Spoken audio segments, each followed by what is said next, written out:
Welcome, everybody, to tonight's important and so special interview. We have Jeannette Paxia with us tonight, and she's going to talk us through how she wrote her book, how she got motivated to write her book, how she's taking it into school systems, helping kids and families out there today, how to get healthy, and well, what the heck? Let's have her talk instead of listening to me all night. Hey, welcome, Jeannette. Hey, everybody. How are you? I'm good. Very happy. And where are you at? I'm sorry? Where are you at? What part of the country? I live in Marion, Arkansas, which is right outside of Memphis, Tennessee. Look at that. I don't have the Southern accent yet because I'm from California, but it doesn't that just grow upon you like in seconds? I thought that, I mean, I drive down, if I go down in there, it's like all of a sudden I got the Southern drawl or I'm doing something. Yeah. Well, welcome to, for the folks that don't know you, that are kind of outside the group of our little circle here, why don't you tell us all about yourself? All about me. Yeah. Where did it start? I am a health coach and I apply the success principles. I'm also a certified Canfield Success Principles trainer. And I apply those to my health coaching clients to help them reach their healthy lifestyle goals. I am doing the TTT Live this year, so I am halfway through that. We have one more week coming up. So excited to do that. That is an experience unlike any other. And also I have written 2 children's books, and my most recent is called You Are a Superhero. And that's my passion right now, is using that book and taking it to schools to help kids develop self-confidence. Yeah. I want to get rid of this bullying and all this school violence. It's ridiculous. Yeah. Because that's where it all starts, is helping at that level. Right. You can tap into them early enough and move on there. If anybody does have, oh my gosh, golly, I think a friend of yours is knocking on the door. There you go. Jazz is in the room. Hi, Jazz. How are you doing?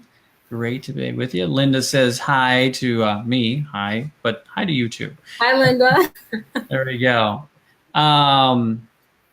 So let's go back to what motivated you to turn into, to look at the bullying and the health and all of that. What gave you that motivation to turn into that?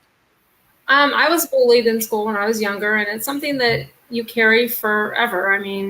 That, as Dr. Deb talks about. And I have kids, and I've seen what they experience, and just I've loved helping kids for my entire life. I was one of those kids that was always looking for the babies to watch and everything. So I just feel like the school violence that we've had and the kids' self-confidence is decreasing, and I feel like if we can increase their self-confidence, then they're not going to be bullied, or they're not going to allow the bullying to happen. So yeah, and bullying hasn't changed at all. I'm 54, and I can remember back where, I went through that as a kid. If you're just a little bit different and someone's insecure, it's usually the bigger or person or whatever it is, and they're more insecure than you are, and so they try to dominate you in some way. The difference is, when we were kids, at least the news didn't talk about it. I don't remember people bringing guns into schools and shooting up the schools. Very true. Maybe it wasn't publicized, but it's just, it's reached a different level now. Kids are killing kids, and it's ridiculous. Yeah. It kind of all starts at the same point, though. Yes. Where, there's some insecurities, but yeah, nowadays with the weapons that they have available, all the way down, from bomb threats and everything of that sort too. It just goes to such a extreme. It's awful. Yeah. And kids want to be famous, which I think that lends to it too. And that few minutes of fame is not worth it. Right. So. Exactly. So you dive into that. What made you choose to write a book? I have wanted to write for my entire life. I probably have 15 more books written. I self-published a book with Lulu 8 years ago called Our Home. and it's a book about recycling. So I've always been about helping children, helping the world, helping animals, always saving everybody. That's been my whole goal since I was little. And this time I wanted to bring all the information that I've learned through Canfield and through the school I went to for health coaching, which is Integrative Institute for Nutrition. Another wonderful person, Joshua Rosenthal, he started that school. And to bring the information that I learned from that to kids. So, and the way I love superheroes. So I thought the way to do it is to talk about how superheroes are and how everyday people are superheroes. So my book talks about everyday people that you run into, teachers, sanitation workers, chefs, not that you see chefs running around, but you know, just everyday people, and how they have superhero traits, and then how the kids can also have superhero traits, what they can do. So when you thought about doing the book, well, now books are your art form, I would say, because a lot of people say how I should write a book, or I think I want to write a book, and it's kind of buried down and deep, but then they go to do it and it's like overwhelming. So how do you get past that, or how do you get your thoughts just down on paper that way? What's your process? I am a real intuitive person, so I think Jack talks about this sometimes, Jack Canfield, is one night I had this book in my head for a long time, and one night I got up and it was like 7 o'clock and I started writing, and the next thing I knew it was like 3 in.the.morning and I had finished it. So even though I had it in my head, I was motivated just to get it out. And from there, I then went on Create Space, and I think it's good if you can hire an illustrator, but I was a graphic designer at one time. I have had many careers. And so I was able to I thought getting kids real pictures would be good, real pictures of kids. So I was able to download pictures from online and use those pictures in the book. And so it took me a while to search through and find those. And it is a process. It's a learning process, but you can do it. And Create Space, they have a lot of help if you need it. And there's a lot of people out there that can help you. So if you're the program that's through Amazon. Yes, it's through Amazon. So then although my other book is also on Amazon, even though I didn't create it through Amazon, I don't even think Create Space was available then.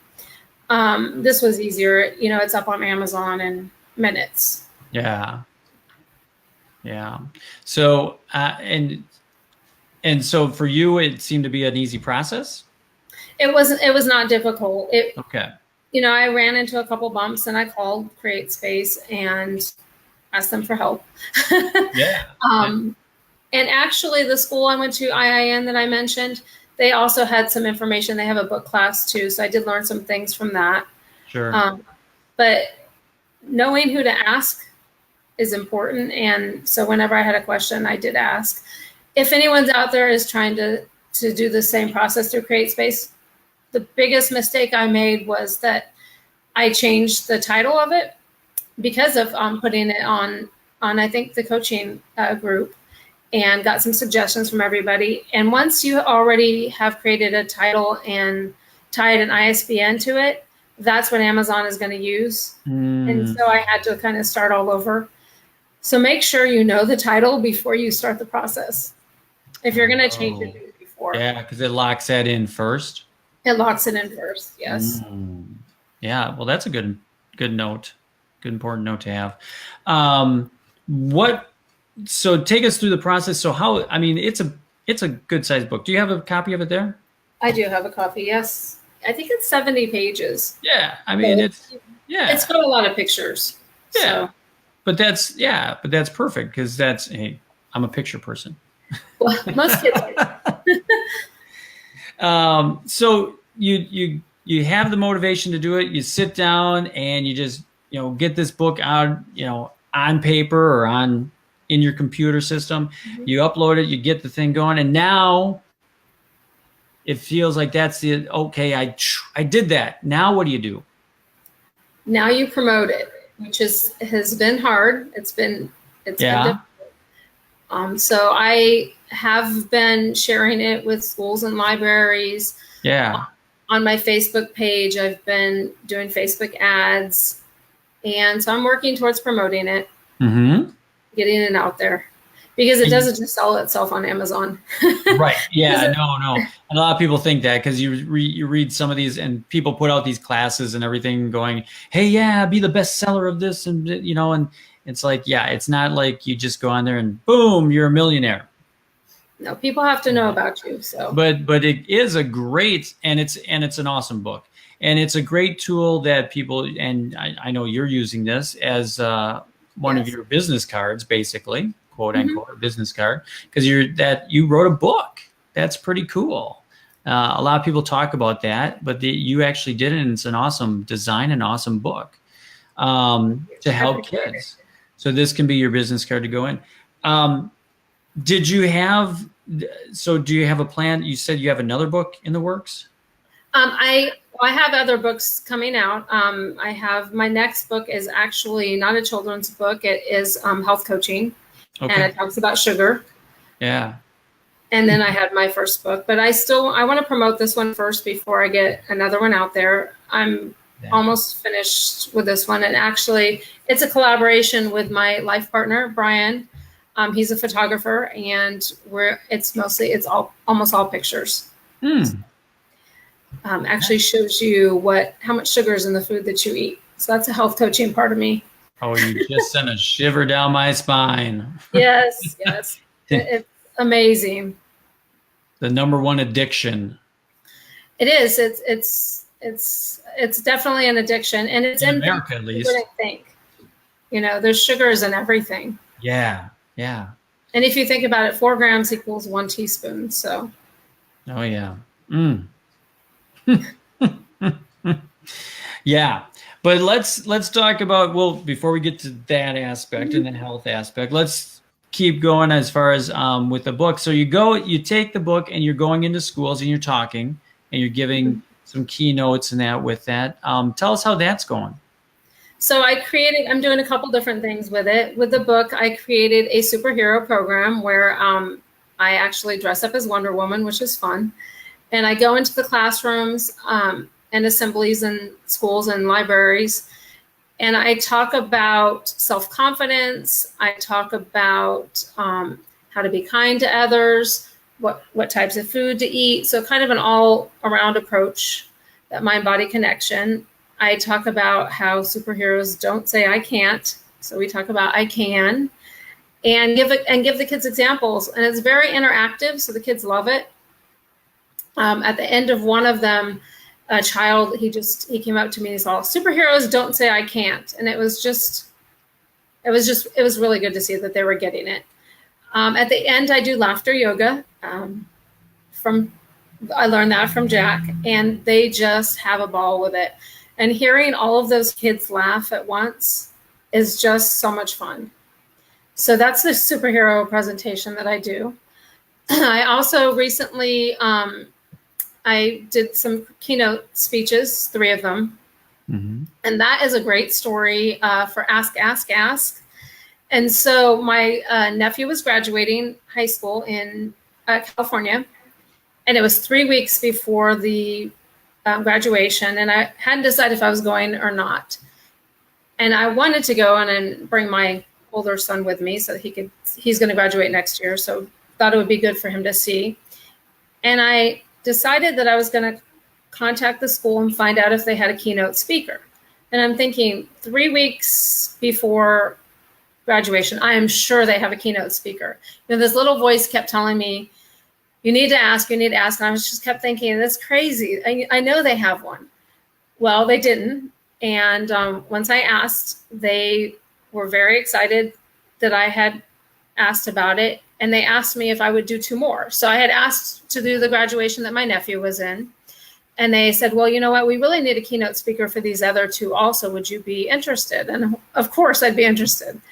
And so I was able to do the 3 keynotes, which was such a great experience for me. Wow. It was really, really great. Was that your first keynotes? It was my first keynotes. I don't really get nervous speaking in front of people. I previous to what I'm doing now, I've trained physicians and other medical staff how to use electronic medical records. As actually a nurse, I am a nurse. That's how I got into health coaching, another long story. But so I don't really get nervous in front of people. This particular event, I've been traveling a lot. I was at Canfield for the first week. And then I had a health coaching weekend. And it's just, I've been doing a lot of traveling. So I had gone from Cleveland, which is Eastern time. The next day I was back home in Central time. And then I flew to California, which is Pacific time. So it was all these different time zones. And these keynotes were actually a lot of driving. So I'm from Modesto, California, which is Central Valley. And I had to drive to Fresno and then drive to Vacaville, which are two opposite directions. So I had little sleep, which I will tell you as a health coach, sleep is the most important thing. Yep. Yep. And I didn't feel very well. I was getting these allergies. So on my last keynote, I took some Dayquil. Oh boy. Which I'm very sensitive. I usually don't take medicines. I'm with you on that one. Starbucks. And so I got up on stage for this last keynote. And this just illustrates to everybody that things aren't always as they look. I got up on stage and the last keynote, and I'm like ready to go. And I started to have a panic attack. I started getting really hot. My heart rate, which is usually 55, 60 at the most, was up to 150. I have my Fitbit on and I'm looking at it. And I thought to myself, there's no way I'm going to be able to do this keynote. There's no way. And I started thinking of what Jack would say. So I'm doing these alternate nostril breathing on stage, hoping nobody can see me. I'm talking to myself and telling myself, I can do this. I can get through this keynote. It's really important. Like I said, I don't get nervous, so I don't have panic attacks. And I don't care how many people are out there. And there was at least 500 people. And I got up on stage and did it. And I did this presentation, and it ended up being the best of the three. So after this one, two kids stopped me because I was there shaking hands with the kids when they graduated, and they stopped me and they told me it was a wonderful speech. And at the end of it, a lady came and she looked for me and she was crying. And she said, I'm so glad you spoke today. I needed to hear that. It was very inspirational. And she had come from North Carolina. Remember, this was in California. Wow. She was very inspirational. You have motivated me. And she goes, please don't stop doing this. You need to keep doing this. Wow. So this was the one speech that I didn't know how I was going to get through because I was on stage, just panicking. I thought I was going to faint on stage. I kept picturing, I'm like, they're going to have like EMT come here and get me. I'm going to faint on stage, ruin everybody's graduation. But I got through it. So it's just persistence. It's making sure that you breathe, very important. And, talking yourself down. And a lot of times I think when people are up on stage, it looks perfect and they look like they're all right. And actually could be going through the same thing. So yeah. Hopefully that motivates a couple people out there who want to do this and don't think they can. You do have to some degree, you're going to have that. And you should have that because otherwise you're not taking it seriously, right? Right. I mean, that's what my belief is. I mean, I played in bands for years and all that good stuff, and you're on stage and and it's like if you don't take it seriously, you don't get a little bit of that anxiousness and that. But I mean, to this degree, I mean, that's a panic attack. Yes. And and that I'm amazed you could work yourself through that because that's I've never experienced that, but it sounds like it's just devastating. Power of the mind, I can tell you. Yeah. You can do a lot of you have to center yourself and work yourself through that. Yes, you have to. And I knew that it was important. And so I think, yes, you're correct in saying that you have to have some, nervousness and it is important. And you want to make sure that you say the right things, right? Because people are listening to you. Yeah. In that same third speech, I was talking about saying I can, that whole can't can thing. And I told the students, I said, I want you to think of something right now that you think you can't do. And I want you to tell yourself that you can. Well, these are high school students, and they're like, oh, this lady's ridiculous, right? Well, this 4-year-old out in the audience yelled out, I can. And I thought, so then I'm talking to the audience and I'm having a conversation with them in the middle of my speech, which was not planned, but out of the mouth of children. Mm-hmm. I mean, for him to just yell out that in an audience of 500 people, no nerves there, right? Right. And was actually listening to my speech. And this is towards the end of the speech. So, he was listening and I was like, wow. So it was amazing. You Lots of things happened with that third one. Life that day with him or her. Between him and the two kids that stopped me and that lady that was in tears, it just reiterated to me that it was important. What I'm doing is important. Yeah. I love doing it, which is, bonus, right? Right. And, we do inspire people. So, and you never know who needs to hear what you have to say at the moment. Exactly. And even if you think that someone's not listening, there's somebody listening. Like a 4-year-old, right? Yeah. Who would think a 4-year-old would be listening to a speech? I mean, not wanting to be on the phone playing games or something. Right. Especially in the middle of that large of a group. Right. And to yell like that. Everyone started laughing. And I also did laughter yoga at the end of that. I didn't obviously have everybody get up, but I had everybody laugh. And the sound in the auditorium of 500 people laughing, and I made sure that the kids that were graduating were laughing too, was beautiful. It was absolutely beautiful. Laughter yoga is addicting to me now. Yeah. I'm glad you introduced me to it. It's fun. It's a lot of fun. Well, that's so cool. Do you have more plans of keynotes to do? Do you have any that are out there now? Not right now. I'm going to assist at the One Day to Greatness with Jack. And then which one is that? In Denver, October 23rd. Okay. And then we have our TTT Live our second week. So I'm doing that. And so anyone that wants to meet you or talk to you or hire you should wait till Denver, or they should...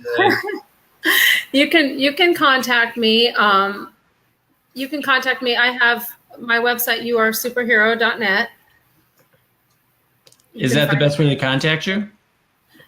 You can contact me through that. You can find me on Facebook also, or we can put out my email address if you want. It's not if I want to. But there, I'm putting up the youaresuperhero.net on the screen right now. So that's where you're at right now. Mm-hmm. So where you're going to be going from this point, are you going to focus solely on the schools and getting out there and talking to kids more, or are you going to start working on like health issues? I can say that I'm doing both. Okay. So I have, in a couple weeks, I have my WebEx coming, and it's a part of my health coaching. I trademarked the phrase diet is a 4-letter word, and my WebEx is centered around that. Okay.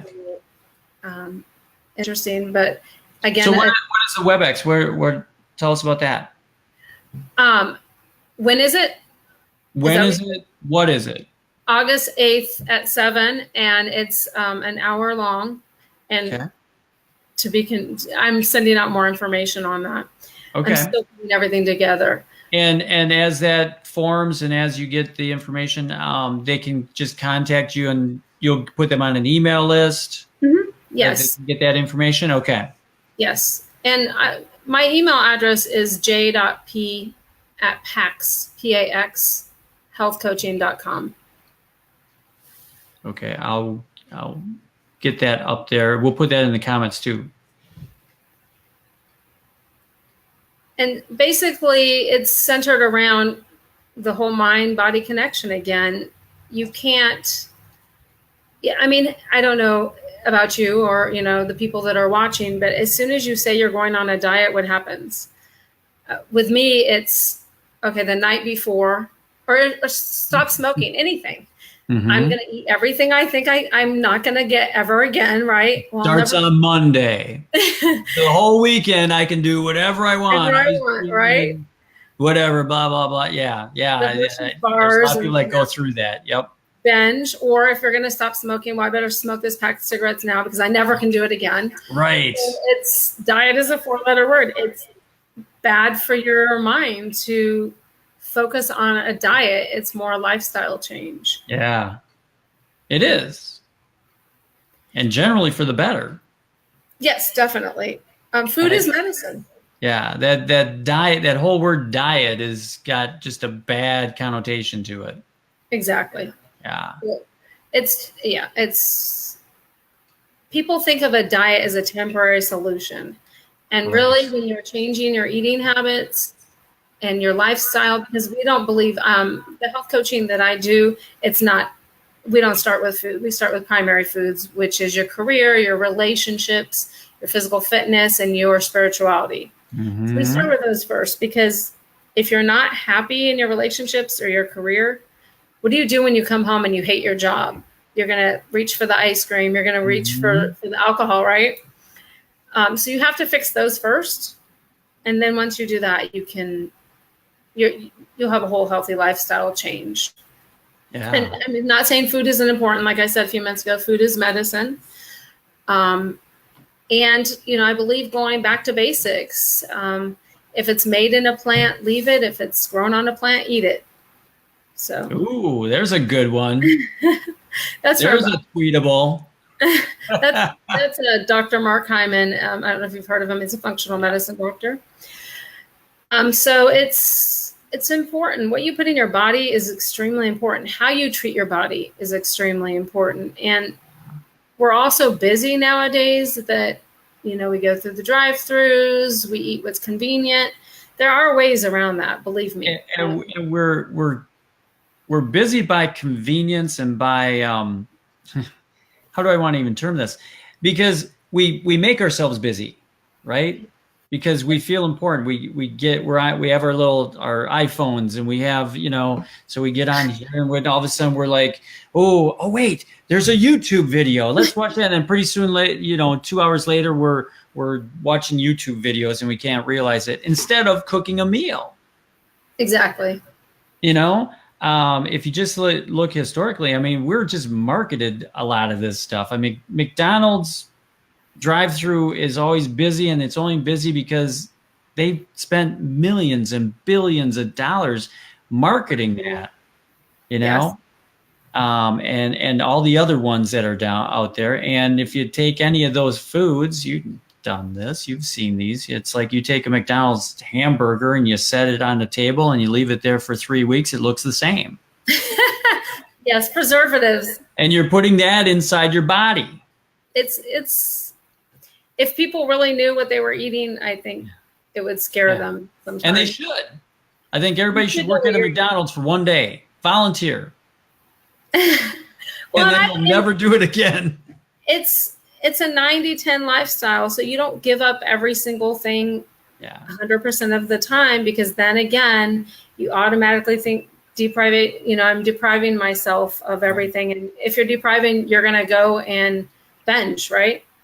So, and I've personally been through this. I lost 65 pounds. I brought all of my lab values way down just with food.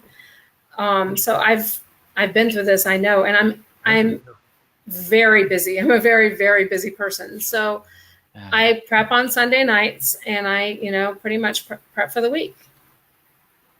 Yeah. So there's no, oh, well, I'm on the way home, let me drive through and get this, or, we'll grab a pizza, or.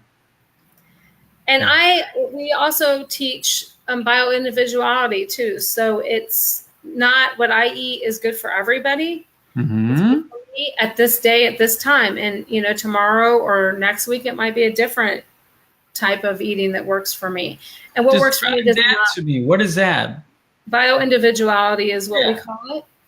And so for me right now, I don't eat gluten, and I don't eat dairy. I don't eat sugar. So I'm not completely vegan, because I do eat honey, which is made by an animal. Byproduct, sure. Yep. Right. But that's what I choose now. I call it a vegan diet. It's my diet. My family, For me.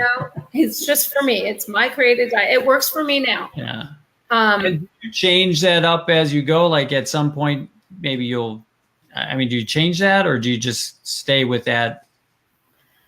I've been this way for years. I was eating some dairy, but found out I was allergic to it. So I can't eat that anymore. I'm not a person that really likes meat, so I can't see myself going back to that, but that doesn't mean I won't. I'm not, Right. I'm not saying I'll never do that, but my family, my children, they eat meat. I don't keep them from eating it because their style is different. Now, Right. my 17-year-old son, because we have 5 kids together, so there's a lot of them. My 17-year-old son, he lost 100 pounds last year. So he, at 16 then, Wow. stopped eating gluten, stopped eating dairy, stopped eating sugar, and 100 pounds came off of him. So, and he looks great. Amazing. I health coached him, but it was all him. It was all his choices, Right. his persistence, his willpower. Yeah. And it's amazing. It's wonderful. You feel really good too. Yes. I mean, at 16. Yes, an important age. And on top of that, he has Asperger's. So he's been diagnosed with Asperger's about 10 years ago, which for those of you that don't know, it's on the autism spectrum. He's on the autism spectrum. And I think now they've even changed it to autism spectrum disorder. They keep changing the names. So he's a genius, but socially kind of awkward. And so even harder for him to do this, it's even more of a challenge. And it's just amazing. The transformation is amazing. Wow. And it helps with his behaviors too. Oh, I'll bet. Oh, definitely. He was having behavior issues and had to go to a special school. And the next year he's going to be going to a traditional high school, which he hasn't done. And was that because of certain foods were triggering, like allergies and things like that? I believe it was the sugar. I mean, I can't prove it, but I believe it was the sugar. And the dyes and stuff in food. A lot of people have issues with dye. Yeah. Well, it's just not a natural thing. Right. You're taking a chemical into your body. Exactly. Yeah. And it's same with me, both of us. When we do go, because we eat that 90-10, if we do eat gluten or sugar, I feel like I have a hangover the next morning. Oh, yeah, I believe it's an awful feeling. Sometimes you don't know that it's not affecting you anymore until you eat it again. So sometimes it takes time. Because you're in the moment of it. So it seems like a natural thing. Exactly. Yeah. And like I said before, bioindividuality, I'm not saying everybody needs to eat like I eat, but a health coach helps you find what you need to eat, helps you find, helps you fine tune your primary foods. And do you do that by like eliminating things first and then bringing them back in and testing yourself on that? Or how do you do that for an individual? A lot of people do the elimination diets. Every single client of mine has a different approach. It just depends on the client, what they think they can do. Elimination diets sometimes scare people. So again, I keep mentioning Joshua's name. Joshua Rosenthal and Jack Canfield are like my 2 biggest mentors. And I'll mention them over and over. Yeah. But he talks about crowding out. So crowding out the bad foods with good foods. So not making a huge change, some people love huge changes and they just want a big bang. I'm changing everything. Some people, they do that and it overwhelms them. So, you crowd out. So maybe you eat McDonald's for lunch, but for dinner you eat, salad, fruit, vegetables. So, yeah. Depends. So you try to do like an 80-20 thing eventually or something of that sort where it's like 80% good stuff and 20% not so good. Yeah. Exactly. Yeah. While you're talking about allergies and that, it always reminds me of when I was a kid. I'm allergic to like muskmelon and that. But as a kid growing up, my parents grew melons and we had a huge garden. I mean, like 30 by 50. I mean, a huge garden. And everything came out of that garden, that we ate for the summer. Wonderful. And but muskmelon. So they would go get a muskmelon and they'd cut it and they'd start eating it. And they were just like, they were making all these noises. And so I started eating it and I'm like going, and what I was doing is I was having an allergic reaction inside my throat. So I wanted to like reach down in there and scratch my throat because it was like closing up, and probably I'm pretty darn lucky that I didn't like suffocate or something like that sort. But from the muskmelon. And so I'm sitting there going, and as a little kid though, I'm thinking, well, this is obviously what the good is about this. Everybody feels this itchiness and that's what they're moaning and groaning and loving about it. So as a kid, I just didn't know how to express that until probably a couple of years later. And I'm like, so is this what happens to you? And they're like, no. And they took me to, allergists and all this stuff. And they're like, he's highly allergic to this. But it's amazing. Can you eat it now? What's that? Can you eat it now? No, I won't even touch it. I won't come near it. And you can develop allergies. And I may have grown out of it, but I'm not going to even try it. Exactly. You're afraid probably, I'm sure. You don't want to stop breathing anaphylactic shock. But yeah, you can develop allergies as you get older. So I don't think I was always allergic to dairy. I came from dairy farmers. My mom was a dairy, their family. So I don't know what happened there, but develop them. And I believe that you can also grow out of them. So yeah. Oh, very true. Not that I'm telling you to try. I think where you live, your environment has a lot to do that too. Because I have hay fever and stuff like that. And if I go out west, it magically goes away, right? I can breathe really well. Everything's good. If you're already your body's already in an inflammatory response, then you're also going to be more sensitive. So I was getting hives when I ate gluten and wheat. And so it just depends on your body, what it's going through right now. And that's where elimination diet also helps you. It helps heal your gut. And they're calling the gut the second brain. There's a whole other, we could spend hours on that. But if you're already inflamed in your body, you're also going to be more sensitive to allergens. And also a lot of people have skin issues. I had eczema and hives, obviously, but a lot of skin issues are from what you eat. It's not from what, obviously if you've touched something you're allergic to or you go into poison ivy, you're going to have a skin reaction, but it's a lot of it is what you eat. Well, and that's the frustration that I always have had with doctors and that, because right away they want to prescribe a pill. If you watch any TV at all, every other commercial nowadays is some pill that's going to cure eczema or something, or, psoriasis or something out there. Restless leg syndrome, and instead of what's that? You may die if you the disclaimer. Right. Die if you take it. It's always like a 10-second like commercial for it, what good it does, and then it's like 50 seconds of all the the disclaimers and everything, and how it's going to make you blow it up and explode and all that good stuff. But they want to prescribe a pill instead of looking at what's your diet. What are you eating? What's the root cause, which is functional medicine?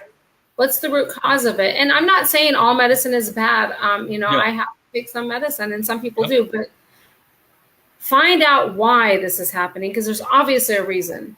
Yeah. That's why I love most chiropractors and that out there. They're going to go that route. They're going to look at that. Naturopaths, all those good things. There's a lot of people out there. Yeah. But prevention is definitely the key, which is where health coaches come in also. We work along with doctors and chiropractors, and they make, sometimes they'll say, this is what you need to do. You need to change your food. And they have 15 minutes with you. They don't have the time to sit with you and tell you how. And if you don't have that support, then you're not going to know, what to do. Exactly. So, and sometimes you think that's where you come into play, or a health coach comes into play, where they can walk you through that. Exactly. And so if someone comes to you or contacts you, will you do one-on-one coaching with someone if they have an issue of some sort? Yes, I do. I do one-on-one. I like to do group coaching just because when you do group coaching, you have other people that are going through the same thing as you. And sometimes, they learn a lot more, but no, I also do one-on-one coaching. There's a support group kind of atmosphere to that. Support group. And if someone, so you can do that via Zoom, or can you do that for someone that's across the country from you, or? Some people like just phone. They don't want to be seen. Yeah. But yeah, we can do it via Zoom. We can do it via Skype. It just depends on what they have access to. So if they contact you, you can walk them through the system and that too. So and we start out with a health history, which is a free health history, to just even see if you have a rapport with me or I can help you. Yeah. Well, yeah, the belief's got to be there too. Mm-hmm. Yeah, and it's not like you're gonna 100% responsibility. Right. And it's not like you're going to send them a voodoo doll or something of that sort. This isn't, this is pretty. No, I'm keeping all those for myself. Yeah. Just joking. I don't have any voodoo dolls. I saw the one you had made of me, so I know what that is. Oh, come on, Dave. You know I love you. There's no voodoo dolls.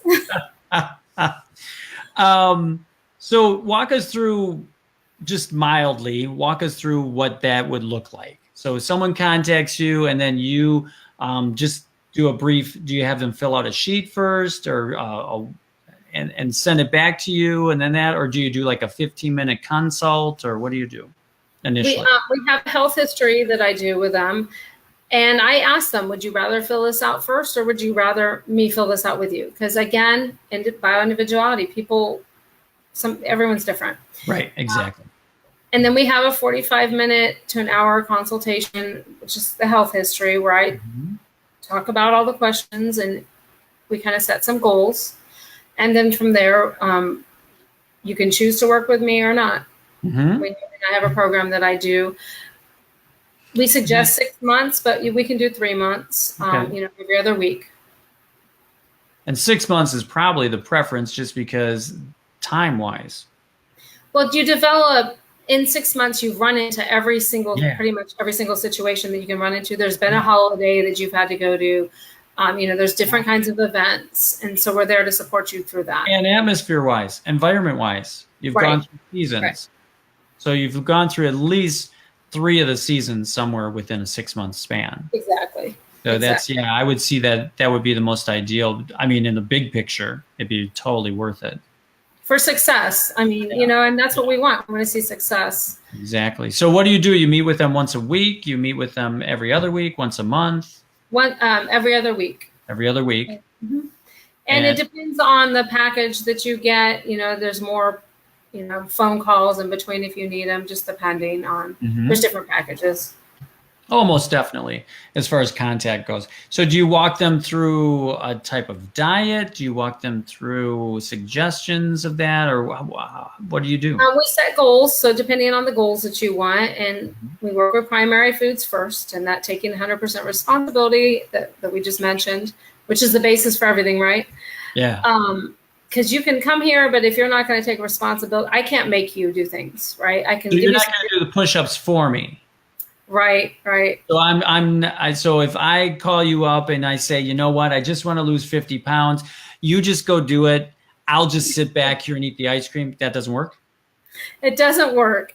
And what I always say is, if you want to run a marathon, you can't hire someone else to train for you. Show up at the marathon and expect to be successful, right? Right. You have to actually do it. I'm not there with you in the middle of the night when you're trying to get up to eat that ice cream, or and people, do that. So we deal with the primary food. We set goals every week and work towards those goals. And it's very individual. It depends on what you want. Like I said, some people like that big bang change. Some people can't handle that. It's overwhelming. And I give you the tools that you need to succeed. So I want to see you succeed as much as you want to succeed. Yeah. You're not just going to sit there and take their money and hope that they don't succeed. Right. I mean, there's nothing better than, as we said before, with the kids who get what you're saying, or have your clients and they're successful, and you see them go from frustrated and stressed out to happy. I mean, there's just nothing better. I just love doing this kind of work. No, it just fires you up to get up in the morning. It does. Yeah, absolutely. And kids and it doesn't matter what age you're at. I mean, I'm 54, so it's like it doesn't matter. I mean, yes, we have some habits that maybe we've grown into, but we didn't always have those habits. Right. And it takes You know? 21 days to create a new habit. So you got to get through those and kind of break some of those bad ones that we've fallen into. exactly. And it's easy to do. Like I said, we're busy. We make excuses. We don't approach things the way other countries do, where there's that downtime. So you have to create that for yourself. Right. I believe in, doing meditation. That doesn't mean my clients have to do that, but I have the meditation, I have my affirmations, I have my vision board, Yeah. my gratitude journal, attitude of gratitude, Yeah. all of that. And it's important, all of that's important for success. And it's a real positive way to put your energy versus sitting and watching a mindless TV show or something. I mean, we all have like cable and satellite, and I wish I didn't have to, but I'm kind of locked into it here. But you have this, and you have like 100 and some channels or something like that. Just think of how many channels you actually watch. I mean, that you gravitate to. Ember and I will sit here, and if we're bored on some night or something, it's like all of a sudden we start flicking, and what do we end up watching? Big Bang Theory. Because it's on 13 different channels, and we probably sit through the same one that we watched 6 or 7 times already, and then after it's done, we're like, why did we watch that? Exactly. Well, you wouldn't be surprised to know the superhero shows are big in our house. So there you go. Oh, the whole superhero theme. Really? Yes, Flash and Supergirl and all of those. Love it. Yeah. So that's what happens when you have 4 boys. Yeah, well, that's not a bad thing right now. Although with 4 boys, the toilet seat's always up, isn't it? Well, it's a blended family. We have 4 boys and a girl, and 3 of them are older, so they're not. Yeah. So Do the boys all have their one bathroom? The kids share a bathroom, yes. They do. Oh boy. I grew up with 4 older sisters, and I was the only boy. So I was taught very early on about that toilet seat. Right. Yeah. Yes. Otherwise it was swirly time for Dave, Yes, because the 2 younger, the 2 9-year-olds are a boy and a girl. So definitely making sure. But unfortunately, we don't have all 5 of them very often. I wish we did more. That's all. Hey, that's a great comment to make. It's nice to have them all around. Right now, we don't have any actually at the house, so it's very quiet. Exactly, it's very quiet. Yeah. Wow. So cool.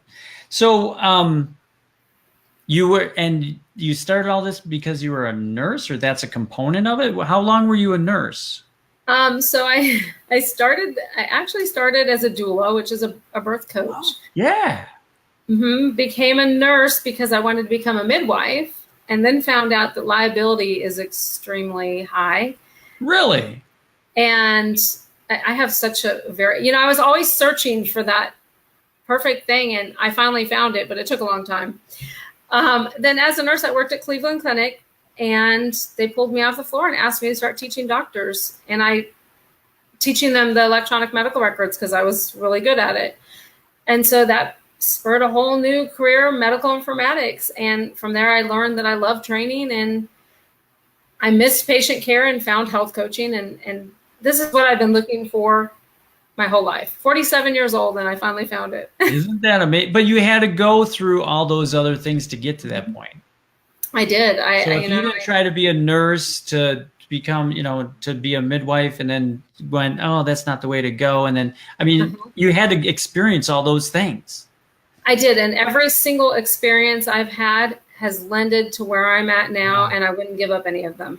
And it's, even though it was hard, I've had my share of difficulties and I've had a hard life. Yeah. But every single thing that's happened to me has made me the person I am today. And I realized, way back when I was 18 years old, I moved to Hollywood because I wanted to be a star. I wanted to be up on stage. And I think this is what I was always looking for, and I just didn't know it. So, and I have my nursing license still. It helps me with health coaching to know all of that. And learning to train doctors, who are not the easiest bunch. was good because, you know, I have that experience behind me. So it all works out. And I think, you know, I just need to keep following the path. Yeah. Go with the flow. Go with the flow. Because it's guiding you. Yeah. Listening to, you know, what I'm supposed to be doing. And I have really developed my intuition, and I really use that. And it's important, you know. I think it's really important to listen. Oh my gosh. Sometimes. Yeah. And trust your intuition. Yes. Trust it.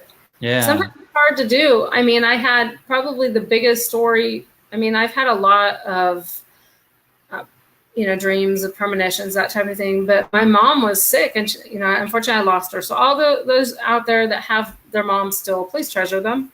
Mm-hmm. But I was all the way across country. I was in Cleveland, and I knew I needed to be there. And we didn't know she was sick. And I took both my little kids, an 8-year-old and a 1-year-old at the time, and drove across country and with just a car full of stuff to be with her because I knew she needed me. And everybody around me was telling me pretty much that I was not crazy, but right. They don't understand.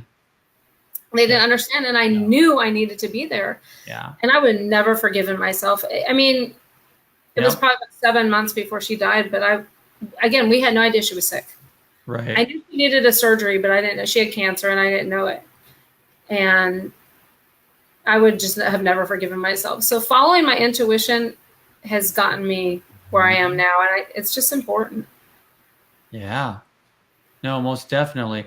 And anybody that's out there, I mean, follow your heart. I always say your heart will guide you. Your gut will tell you if you're right or wrong, and your thinking just messes you up. It does. Yeah. I mean, you just double think. You go, well, I don't have time. I don't have any vacation time. I can't go. I mean, if you would have made up all those little, you know, ego things interrupting that, if you wouldn't have followed your heart, you would have missed out on that. And right now you'd be a little bit angry with yourself. When I was, as a nurse, I was there to help. I was there to advocate for her. How good is that? I mean, it's crazy to think that a woman driving a 1-year-old and an 8-year-old 40 hours. It's, you know, a 40-hour drive. Because where was she at? California, Modesto, California. So he was in California. And I was in Cleveland, Ohio. And you were in Cleveland. Okay. And I knew I had to do it. So taking them, it sounds crazy. It doesn't sound logical to do that drive by yourself. And then other people would say it sounds like fun. Right. Well, try to put a car on the 1-year-old, 1-year-old and the 8-year-old. And this was, you know, many years ago, 7 years ago. So, you know, there wasn't as much TV and that kind of thing, which is a blessing when you're in the car with kids sometimes. But and there's been many times. Wi-Fi is. Oh yeah. Yeah. Well, now they can't be without devices. I swear, you know, 5 minutes and they're bored. I make them bring books to read because there's nothing like holding a book. Good for you. Yeah. So follow your intuition. Definitely. That's very important. And you did that with writing the books. I've done that all. Yes. Yeah. And I mean, I did that with coming here. And I met my life partner. So I didn't know anybody here before I moved here. So I was going to say, how did you end up down there? I was in Cleveland, and in another ask. We don't have time for the whole story. But who says we don't have time?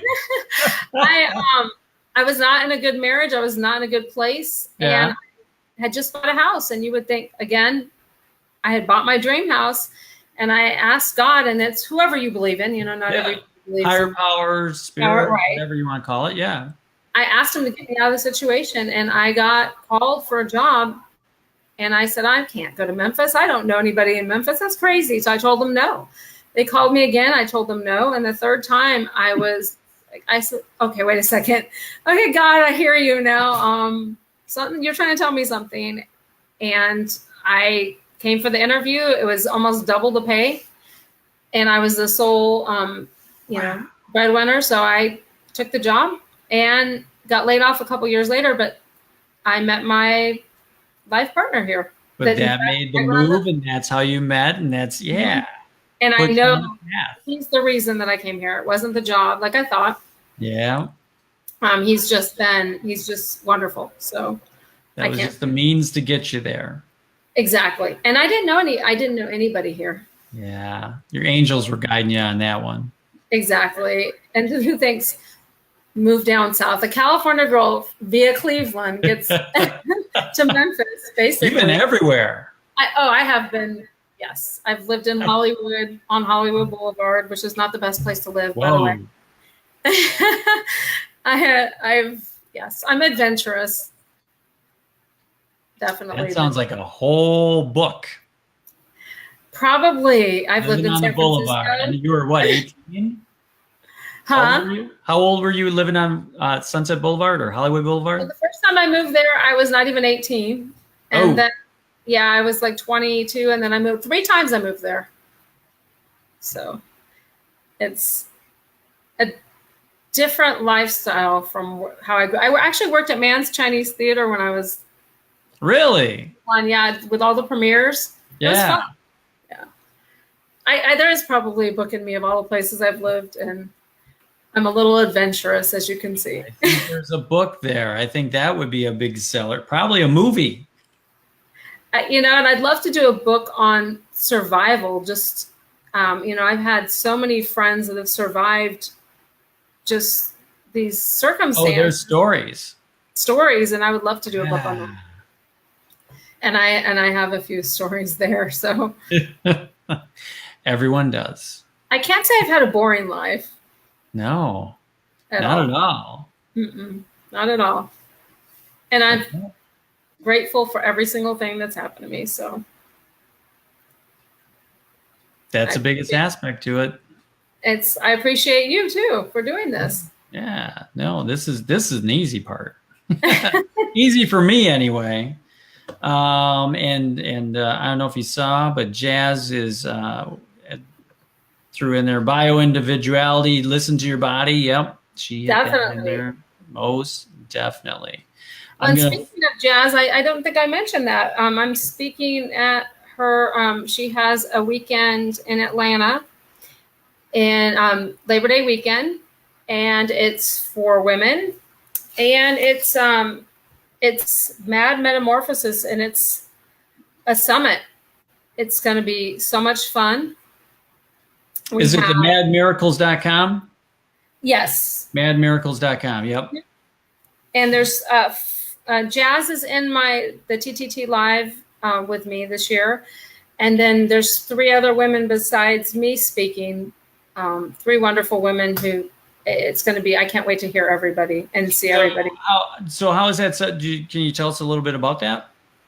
It's Jazz's company that's putting it on. And if you go to the website, you'll see everything. It's beautiful. I mean, everything.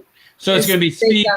It's going to be events to do, things of that sort. It's going to be speakers. It's a weekend of speakers, but it's a metamorphosis weekend. It's wow. Women just coming into their own and learning from each other and coming together and supporting each other. And Jazz is wonderful. And I can't say enough great things about her. And not just because she's listening, but I can't wait. It's going to be great to hear everybody and see if she could just work on her enthusiasm a little bit.